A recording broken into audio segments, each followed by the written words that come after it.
Hello students, today we are going to start with the chapter reading and writing files. So in this chapter we will be studying how we can use Python to create, read and save files. Okay. So variables are a fine way to store data while your program is running. Okay, so we use variables for storing of data. But if you want your data to persist even after your program has finished, you need to save it to a file.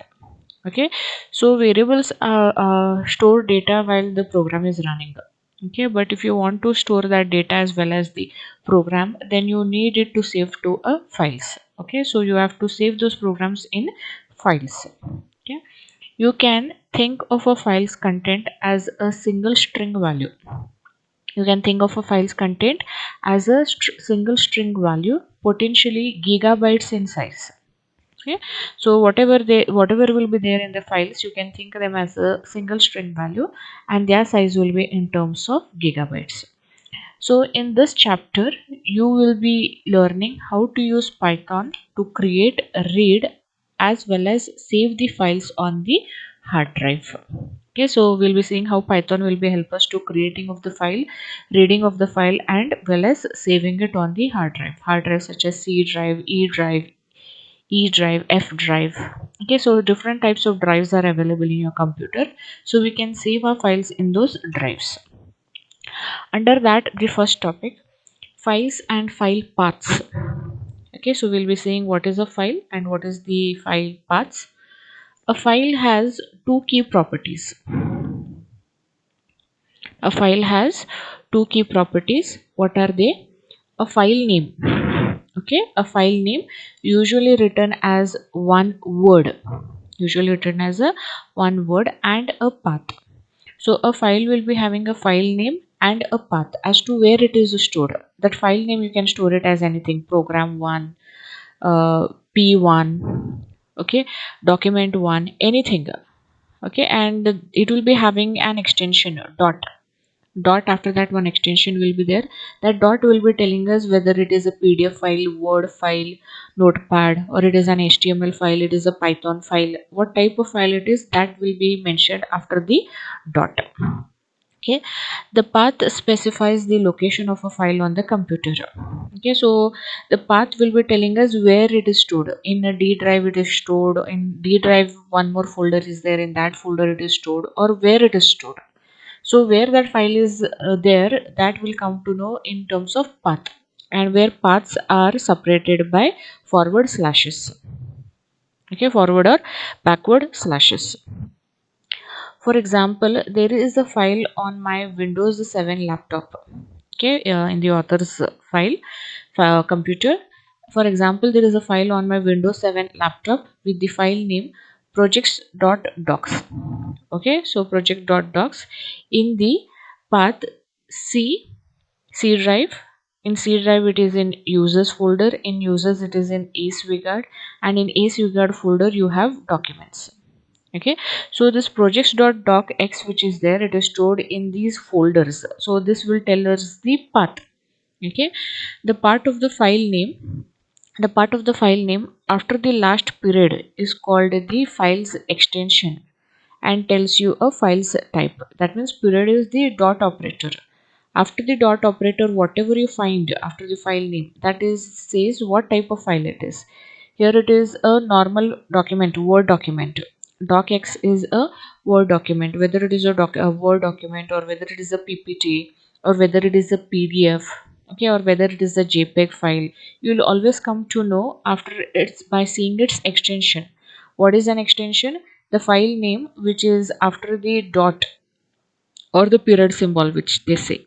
Whatever is there after the dot, that is known as the file extension. Okay, and here project.docs is the Word document, and users, SIGWARD and documents all refers to folders. So in C drive you have which folder? Users folder, and in users you have acewizard, and in acewizard you have documents. This is the path. Inside the documents you will have which file here, project.docx. Okay, so these are folders which are there, they are also called as directories. It is also called as directories. Folders can contain files and other folders. Folders can also contain files and other folders. For example, users is containing another folder called as AceWizard. AceWizard is containing another folder called as documents. And in documents, you are having a file known as project.x. Okay, for example, project.docx is in the documents folder, which is inside the AceWizard folder, which in turn is inside the users folders. Okay, so how many folders you have here? C is a drive. Inside C drive, it is shown in the diagram here. You have a C drive. Inside that C drive, you have one folder called as users. Inside users, you have AceWizard, and inside AceWizard, you have documents, and inside documents, you have project.docs. Okay, so this is the hierarchy of all those files. For example, we can try to create such folders in our computer also. So how to create is, so how you can create a file is, go to this PC or my computer. In that you go for C drive. In the C drive you can create a folder. I have already created a folder Python. Okay, in Python I have created a folder files, and in files I have created a Word document known as project. Okay, it is a, when you keep the cursor on it, it will show type Microsoft Word document. Okay, so when you check for its properties, you can check for its path. Okay, you can see it is a blank document. Okay, so once you come back, you go to the C drive, you go to Python, then you go to files, and then you can check for project. In this, you go and check for properties. You can see the path is shown here. Okay, the location is here. What is the location here it is showing? It is a C drive. In C drive you have the folder Python, and in Python you have the folder files. Okay, and after that, which file you'll be having? You'll be having the file project. Okay, so this is how the hierarchy is been created. Okay, so the same thing we have here. In C drive you have users, in users you have AceWizard, and in AceWizard folder you have another folder known as documents, and in documents folder you have a normal document known as project.docs. Okay, so in this way the files and the file names are created in your computer. Okay, the C colon slash, okay, the C colon slash part of the path is a root folder. Okay, it is a root folder which contains all other folders. Okay, the main which is there, the main slash which is there, that is the root folder.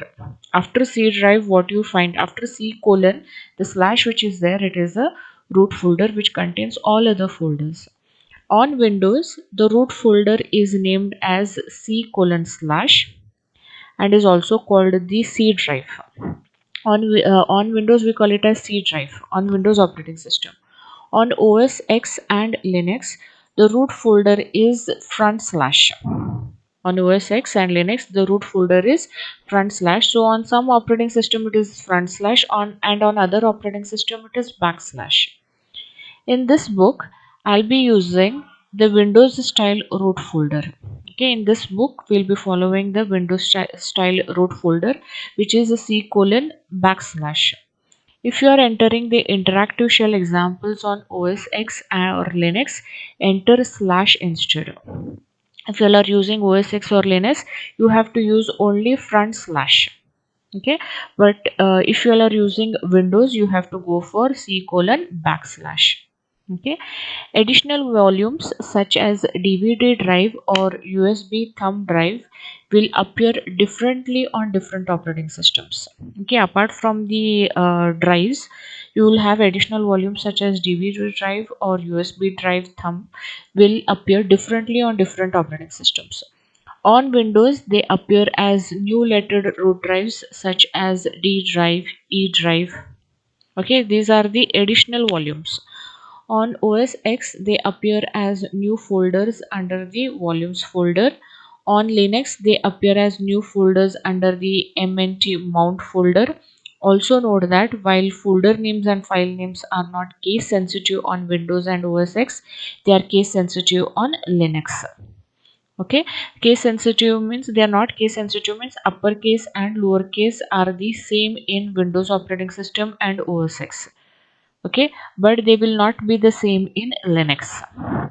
So the file names or the folder names in Windows and OS X is not case sensitive, where they are sensitive in Linux.